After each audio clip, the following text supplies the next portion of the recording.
It would be a mistake to blame international students for the housing crisis. In welcoming international students, we have a responsibility to make sure that students are supported when they come to our country. Enough is enough. What's up guys, my name is Parul and you're watching Parul TV. Yo!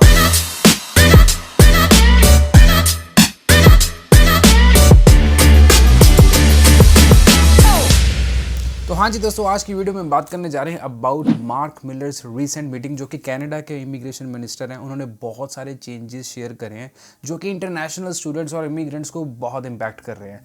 तो 7-8 ऐसी चीज़ें हैं जो उन्होंने share करी हैं। इस video में जी मैं सभी को समराइज़ करने वाला हूँ, प्लस मैं बताने जा रहा हूँ कि भाई क्यों उन्होंने ये चीज़ें करी होंगी और मेरा पर्सनल ओपिनियन क्या है। तो अगर तो आप आ रहे हो जी कनाडा पढ़ने के लिए या फिर PR लेके, तो इस वीडियो को एंड तक ज़रूर देख लेना, क्योंकि ये जो सारे चेंजेस हैं most of them apply to you. So let's begin today's video and talk about these changes. जो सबसे पहला चेंजेस है जिसने सब लोगों का दिमाग खराब कर दिया है, वो है प्रूफ ऑफ फंड्स रिक्वायरमेंट, जो कि पहले होती थी अराउंड $10,000, अब इन्होंने बढ़ाकर कर दी है $20,600 एंड अराउंड $35 फ्रॉम जनवरी 1 2024। इसका मतलब यह है कि जो भी स्टूडेंट्स अब जनवरी 1 से यहाँ पर आएंगे उनको अपने अकाउंट के अंदर $20,635 दिखाने पड़ेंगे इंस्टेड ऑफ $10,000। तो ये डबल इन्होंने फ़र्क क्यों डाल दिया है, इसके बारे में बहुत स्पेकुलेशंस चल रही हैं। हर कोई कंटेंट क्रिएटर है या फिर हर कोई जो यहाँ पर इमिग्रेशन का गुरु है वो अपने अपने विचार दे रहा है, लेकिन मैं आपको पर्सनली अपना ओपिनियन यहाँ पर ये बता देता हूँ। डेफिनेटली जो सबसे बड़ा इसका नेगेटिव इम्पैक्ट आने वाला है वो उन लोगों के ऊपर आने वाला है जो बजट करके चल रहे थे। ऑलरेडी उनको पैसे इकट्ठे करके यहाँ पर आना था, अब उनको $10,000-11,000 एक्स्ट्रा इकट्ठे करने पड़ेंगे। तो जो मिडिल क्लास या फिर जो फाइनेंशियली टाइट चल रहे थे बजट पे, उनको सबसे बड़ा इम्पैक्ट आएगा इसका। बाकी जो लोग हैं जिनके पास मोटे पैसे हैं, खुले पैसे हैं, या फिर जो लोग ऑलरेडी 10, 20, 30 लाख लगा रहे थे, कहते चलो 5 और लगा दें, उनको कोई इम्पैक्ट नहीं आने वाला है। अब ये इन्होंने क्यों किया है, इसके अलग अलग जो जस्टिफिकेशंस हैं वो इंटरनेट पे देखने को मिल रहे हैं, लेकिन मेरा पर्सनल ओपिनियन मैं आपको बता देता हूँ। ऐसा है कि यहाँ पर सबसे बड़ा जो कलेश चल रहा है कनाडा के अंदर, मेरी पुरानी वीडियोस भी आपने देखी होंगी कि cost of living almost double से ज़्यादा हो चुका हुआ है, और ये बिल्कुल सच्ची बात है। मैं आपको अपनी पर्सनल एग्जांपल देता हूँ। जिस बिल्डिंग में मैं रहता होता था वहाँ पर मैं किराया देता था आज से 5-6 साल पहले 700-800 अगर किराया था, आज की डेट में जो उसी बिल्डिंग में किराया 1500 या 1600 हो गया हुआ है। कुछ सालों में ही फ़र्क पड़ा है। अब प्रॉब्लम ये हो रही है कि जब स्टूडेंट्स $10,000 लेके यहाँ पर आते हैं अकाउंट के अंदर डिपॉजिट करके, और $10,000 से जो कनेडियन गवर्नमेंट की एक्सपेक्टेशन है वो ये कि आप अपना 2 साल का खर्चा निकाल लो। भाई वो पैसों से तो मुश्किल से किराया पे होता है, उसके ऊपर फिर खाने का बिल, उसके ऊपर आपके लिविंग एक्सपेंसेस, मिसलेनियस एक्सपेंसेस, आने जाने का बिल, लाइफस्टाइल एक्सपेंसेस, ये सारा कवर करना मुश्किल हो जाता है, जिसके कारण लोग जो है वो एक्स्ट्रा काम करते हैं। जब वो एक्स्ट्रा काम करते हैं तो वो रूल्स तोड़ते हैं, और जब वो एक्स्ट्रा काम करते हैं और रूल्स तोड़ते हैं वो पढ़ाई पर ध्यान नहीं देते और वो फेल हो जाते हैं। यहाँ फिर कुछ लोग आपने देखा होगा पीछे न्यूज़, टेंट लगा के सड़क के ऊपर रह रहे हैं, क्योंकि यहाँ पर रेंट्स जो है वो स्काई रॉकेटिंग हो गए कुछ शहरों के अंदर, कुछ एरियाज़ के अंदर, कि बिल्कुल ही बेड़ा गर्क हो रहा है। तो समझ ही नहीं आ रहा था गवर्नमेंट को वो क्या करें। तो मोस्ट ऑफ द टाइम्स मुझे लग रहा है कि यहाँ पर जो सबसे बड़ा rising living expenses in Canada का मुद्दा है, इन्होंने वो सॉल्व करने की कोशिश करी है।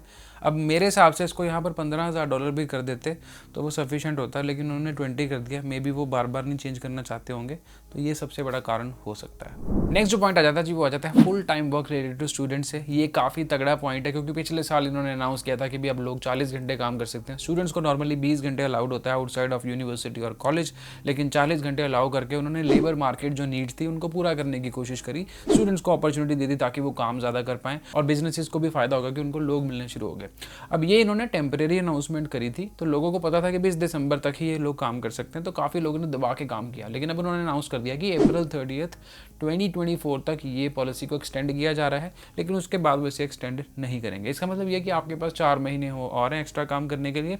अब मेरा यहाँ पर क्रिटिकल एक पॉइंट, यहाँ पर पर्सनल ओपिनियन ये होगा कि अगर आप अभी तक 40 घंटे काम कर रहे थे और आपकी पढ़ाई खत्म होने वाली है, प्लीज़ अप्रैल तक थोड़ा सा ध्यान से करना। ये ना हो कि आप 40 घंटे काम ही करते रह जाओ और आपकी जब ग्रेजुएशन हो जाए और आपको जॉब अप्लाई करनी हो, स्किल्स वगैरह ना आपने ट्रेन करे हो अभी तक, तो भाई आपकी जो इंटरव्यू वाला काम है वो भी बिल्कुल हवा हो जाए। ये ना हो कि टेम्परेरी 4 पैसे कमाने के लिए आप अपने पूरे फ्यूचर को या अगले 3 साल के जो वर्क परमिट आपको अप्रैल के बाद मिलने वाले हैं उसको हवा कर दो। इट्स वेरी इंपॉर्टेंट कि आप इस टाइम को यूटिलाइज करो पढ़ने के लिए। अगर आप जितना घंटे काम कर सकते हो उतने घंटे कम से कम करो, अपने खर्चे निकालो, कोशिश करो ज़्यादा पढ़ाई की तरफ ध्यान देने के लिए, सर्टिफिकेशन, स्किल्स, अपनी प्रोफाइल, पर्सनल ब्रांडिंग की तरफ, ताकि जब आप ग्रेजुएट हो तो आप ज़्यादा पैसे कमा पाओ, आपका अच्छा करियर हो, वाइट कॉलर जॉब हो, चेयर पे बैठ के काम कर पाओ। 40 घंटे के लालच में आके बिल्कुल अपना बेड़ा गर्क ना कर लेना। ये बहुत सारे लोगों ने किया है ऑलरेडी और अब वो पछता रहे हैं, उनसे इंटरव्यूज़ क्लियर नहीं हो रही हैं। तो अगर ये पॉलिसी इन्होंने एक्सटेंड करी है तो प्लीज़ ज़रा ध्यान से थोड़ा डिसाइड करके आगे अपना स्टेप लेना। नेक्स्ट जो पॉइंट आ जाता है वो आ जाता है जी increasing the workable hours for students. At present the policy is 20 घंटे स्टूडेंट काम कर सकता है कॉलेज या यूनिवर्सिटी से बाहर।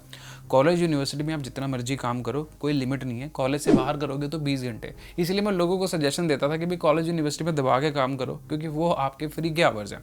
बाहर भी 20 घंटे लगा लोगे तो कम्बिनेशन में बढ़िया स्कीम बन जाती है। लेकिन अब ये 20 से 30 घंटे करने की डिस्कशन कर रहे हैं। इन्होंने अनाउंस नहीं किया लेकिन ये डिस्कशन चल रही है और मोस्ट लाइकली कुछ महीनों में आपको ये अनाउंसमेंट भी कंफर्म्ड मिल जाएगी कि 30 घंटे हो गए हैं। और मेरा ओपिनियन ये है कि इन्हें पहले ही कर देना चाहिए था। देखो जब मैं स्टूडेंट था 2016, 2015, 2017 तक, तब तक तो ठीक था। 20 घंटे काम करके बंदा आराम से $1200-1300 कमा के $700-800 खर्चा करके $300-400 बचा लेता था। आज की डेट में तो $1500-1600 में भी बंदे का खर्चा काफ़ी मुश्किल हो चुका हुआ है। तो ये आवर्स इनको पहले बढ़ा देने चाहिए थे। इन्होंने बहुत लगाई स्कीम। इन्होंने कहा कि सबसे लेते हैं $20-20 हज़ार एडवांस में। जो इन्होंने पहला वाला पॉइंट मैंने शेयर किया उसमें लोग बैंकों में यहाँ पैसा डालेंगे, धीरे धीरे करके रिलीज़ करेंगे, उस पैसे से अपना पूरा सिस्टम चलाएंगे। जबकि इनको करना ये चाहिए था, इनको ये आवर्स जो है बढ़ा देने चाहिए थे ताकि आप लोगों के ऊपर छोड़ दो कि कौन कितना काम करना चाहता है। क्योंकि अब आवर्स की नीड बढ़ गई हुई है, क्योंकि मिनिमम वेज में खर्चे नहीं निकल रहे हैं। तो सिस्टम जो है वो थोड़ा हिला हुआ है। बट आई एम ग्लैड कि ये 30 आवर्स कंसिडर कर रहे हैं। I think 30 will be very sufficient plus university और कॉलेज का काम। तो जो लोग फॉल 2024 में आ रहे हैं, उम्मीद लगा लो कि भाई ये वाला तब तक काम हो जाएगा। तो I think it's a good move and I support it. Next जो पॉइंट आ जाता है वो आ जाता है टारगेट पायलट अपॉर्चुनिटीज से रिलेटेड। अब टारगेट पायलट अपॉर्चुनिटीज़ का मतलब ये है कि वो कुछ ऐसे पायलट PR प्रोग्राम चलाएंगे स्पेशल कैटेगरीज के लिए। यहाँ पर डाइवर्सिटी एंड इंक्लूजन के ऊपर पूरा जोर दिया जा रहा है। तो वो चाहते हैं कि जो बाकी कंट्रीज है जहाँ से रिप्रेजेंटेशन नहीं है वहाँ से भी लोग आएँ। तो उन लोगों को प्रमोट करने के लिए इन्होंने कुछ स्पेशल PR प्रोग्राम या स्टूडेंट प्रोग्राम चलाने वाले हैं, जिसकी न्यूज़ आगे जाके आने वाली है। इसका ज़्यादा इंपैक्ट इंडियंस पे नहीं आने वाला, क्योंकि इंडिया के लोग तो ऑलरेडी बहुत भाग भाग के यहाँ पर आ रहे हैं। हाँ, PR के अंदर काफ़ी इन्होंने कैटेगरीज ऐसी निकाली जिसमें एक्सपीरियंस STEM जैसे हो गया, या फिर इंजीनियरिंग, या फिर बायो केमिस्ट्री। आगे जाके इन्होंने AI के ऊपर भी काफ़ी अनाउंसमेंट्स करनी है। तो ध्यान रखना, कुछ टारगेटेड प्रोग्राम्स आने वाले हैं स्पेशल फील्ड से रिलेटेड। लेकिन ये जो इन्होंने पायलट प्रोग्राम बताया है फॉर अंडर रिप्रेजेंटेड कोहोर्ट से रिलेटेड, वो ये आ गया कि जैसे अफ्रीका के कुछ लोग हैं या फिर दूसरी कंट्रीज के हैं जिनकी रिप्रेजेंटेशन यहाँ पर ज़्यादा नहीं है, उनके लिए स्पेशल प्रोग्राम चलाएंगे। नेक्स्ट जो पॉइंट आ जाता है वो आ जाता है जी related to extension of distance learning program, जो कि इन्होंने अगेन पहले अनाउंस किया था जब कोविड के क्लेश चल रहे थे कि भाई आप बाहर से स्टार्ट कर लो, फिर यहाँ पर आकर आप कंटिन्यू कर सकते हो। फिर कुछ कॉलेजेस ने पूरा ही कर दिया कि भाई यहाँ पर ही आओ। लेकिन जिस तरीके की महंगाई बढ़ रही है, मुझे ऐसा लगता है कि अगर ये इस मोड के ऊपर आ जाएंगे जिसमें कि ये डिस्टेंस लर्निंग भी आपको अलाउ करें, उसके बाद आप अपनी मर्जी से भी यहाँ पर आ जाओ, तो उसमें काफ़ी फ़र्क पड़ने वाला है। इस पॉइंट के अंदर जी मैं ये ऐड करूँगा कि पैसे थोड़े से लोगों के बच सकते हैं। अगर आपके पास बजट कम है तो आप अपना एक सेमेस्टर इंडिया में लगा लो, या फिर किसी और कंट्री का मलेशिया में वहाँ से पढ़ रहे हो वहाँ से लगा के फिर जब यहाँ पर आप आ जाओगे आपके पास 4 पैसे होंगे तो काफ़ी ईजिली बैलेंस हो जाएगा। या फिर अगर एक्सट्रीम विंटर में नहीं आना चाहते वहाँ से स्टार्ट करो, उसके बाद यहाँ आ जाओ, तो ये पॉइंट भी काफ़ी इफेक्टिव हो सकता है इन फ्यूचर अगर वो इसको एक्सपैंड करते हैं। नेक्स्ट जो पॉइंट आ जाता है जी वो आ जाता है related to post graduate work permit extension से। अब ये काफ़ी कंट्रोवर्शियल पॉइंट बन गया हुआ है, क्योंकि इस पॉइंट के ऊपर लोगों को बड़ी उम्मीद थी। अब स्टोरी अगर पीछे हिस्ट्री में जाए तो ये है जी कि अब जब कोविड आया था ना, तो इन लोगों ने अनाउंसमेंट कर दी कि जिन लोगों का पोस्ट ग्रेजुएट वर्क परमिट जो है वो एक्सपायर हो रहा है, ये उसको 18 महीने की एक्सटेंशन देंगे आगे, ताकि आप और काम कर पाओ, पॉइंट्स इकट्ठे कर पाओ और PR अप्लाई कर पाओ। ये नॉर्मली होता नहीं है। नॉर्मली वो उतना ही देते हैं जितनी आपकी पढ़ाई है, 2 साल या 3 साल का जो भी आपका प्लान होता है उस हिसाब से वर्क परमिट मिलता है। लेकिन ये एक्सटेंशन 2-3 बार अनाउंस हो चुकी हुई थी, तो बहुत सारे लोगों को उम्मीद थी कि भाई इस दिसंबर में भी ये अनाउंस करेंगे कि भाई जिन लोगों का अगले 4 महीने में एक्सपायर हो रहा है ले लो 18 महीने का और ये काफ़ी सफिशिएंट टाइम प्रोवाइड कर देता था in terms of soft corner कह लो, कुशन कह लो टू स्टूडेंट्स जिनके PR के पॉइंट्स पूरे नहीं हो रहे थे, तो वो और काम करके और इधर हाथ पैर मार के अपनी PR ले लें। इन्होंने यहाँ पर कर दिया जी बिल्कुल काम खत्म। इन्होंने बोल दिया कि भाई ये पॉलिसी अब हम अनाउंस नहीं कर रहे, जिसके कारण हो गए हैं भाई बहुत सारे क्लेश। अब जो लोग आराम से ठंडे ठंडे लगे हुए थे, मीठे मीठे अप्लाई कर रहे थे, जॉब नहीं मिलेगी तो कोई ना 18 महीने का और आ जाएगा, उसमें साल काम कर लेंगे, 6 ये हो गया 18 और 2 साल और पड़े, कोई चक्कर नहीं। इन्होंने करके बिल्कुल कर दिया काम सेट। तो ये बहुत नेगेटिव पॉइंट है जी उन लोगों के लिए जिनको उम्मीद थी। और ये एक बहुत बड़ा रिमाइंडर भी है कि immigration programmes are unreliable. You never know कि आज क्या है कल क्या होगा, तो आप प्रेडिक्ट नहीं कर सकते। बड़े सारे एजेंट्स भी लोगों को कह रहे थे कि आराम ना बैठे रहो जी, अनाउंसमेंट आनी है। TR2 PR प्रोग्राम जैसे बीच में आया था, सारे इन्होंने PR कर दिए थे, वो लोग कह रहे थे आना ही आना है, कुछ नहीं मिला। कि सेम हुआ जी, अब दोबारा से एक्सटेंशन नहीं मिलेगी। और अब बड़े सारे लोगों के लिए कंसर्न वाला टॉपिक है, क्योंकि जिन लोगों का वर्क परमिट एक्सपायर हो रहा है और उनके पॉइंट्स पूरे नहीं हैं और उनके पास अगर एम्प्लॉयर नहीं है, उन्होंने जाना पड़ना है वापस इंडिया। अब इंडिया जाएंगे, फिर से PR अप्लाई करेंगे, फिर यहाँ आएंगे। बहुत कलेशों वाला पॉइंट है जी, इसके ऊपर पूरी वीडियो बन सकती है, एनालिसिस करके मैं पूरा बनाऊंगा इसके बारे में। बट ये भी एक अनाउंसमेंट है कि अब 18 महीने का वर्क परमिट नहीं मिलना। तो अगर आप 2024 में आ रहे थे और आपको दोस्तों ने बोला था आ जा साल का प्रोग्राम लेके, फिर 18 महीने की एक्सटेंशन मिल जाएगी 25 में, नहीं होना। फाइनली लास्ट पॉइंट जो उन्होंने अनाउंस किया कि अब वो एक चीफ इंटरनेशनल टैलेंट ऑफिसर को हायर करेंगे। अब ये पॉइंट उन्होंने इसलिए यहाँ पर मेंशन किया क्योंकि वो कह रहे हैं कि भाई हमारे को एक ऐसा बंदा चाहिए जो बैठ कर दिमाग लगाए कि भाई जो लेबर मार्केट की नीड्स हैं वर्सेस जो कॉलेजेस वगैरह ऑफर कर रहे हैं कोर्सेज वगैरह, ये सारी दोनों चीज़ें हैं जिनको बैलेंस करने के लिए कौन कौन से प्रोग्राम्स लॉन्च करने चाहिए, कौन कौन सी PR के पैथवेज, पढ़ाई के पैथवेज, क्या क्या स्पेशल करना चाहिए ताकि जो यहाँ के बिजनेसेस है वो भी अच्छे से रन कर पाएँ और जो लोग यहाँ आ रहे हैं वो भी टारगेटेड लेके आ पाएँ, ताकि यहाँ की जो लेबर मार्केट की नीड्स हैं उन्हें फुलफिल किया जाए। तो ये एक ओवरऑल मैं बोलूँगा एडमिनिस्ट्रेशन या ऑपरेशनल अनाउंसमेंट है। इसका इमिग्रेशन से रिलेटेड स्टूडेंट्स वगैरह के ऊपर अभी फाइनली शॉर्ट टर्म के अंदर कोई इम्पैक्ट नहीं होगा। तो हाँ जी दोस्तों, ये थी मेरी आज की video about the latest news from the immigration conference that happened on December 7th 2023।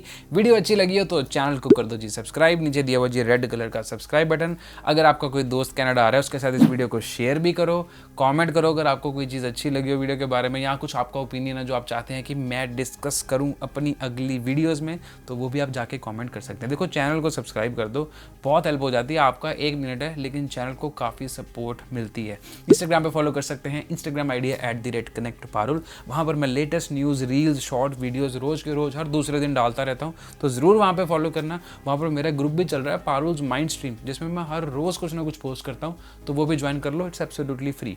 मेरे साथ अगर आप वीडियो कॉल बुक करना चाहते हैं वो भी कर सकते हैं by going to my website. अगर आप कनाडा आना चाहते हैं और आप ढूंढ रहे हैं कि भी कोई आपको एजेंट मिल जाए या कैसे हो जाए, छोड़ दो सारे काम। Parul TV has launched Parul TV immigration services. सारी डिटेल्स मेरी वेबसाइट पे दी हुई हैं, जाकर फॉर्म भर दो, आपको हमारी टीम रीच आउट करेगी और आपका पूरा काम जो है वो सेट करा देगी। तो ये थी जी आज की वीडियो। इंस्टाग्राम पे अगेन फॉलो कर लेना और चैनल को कर दीजिए सब्सक्राइब। मिलते हैं next week with another vlog. Till then keep watching Parul TV।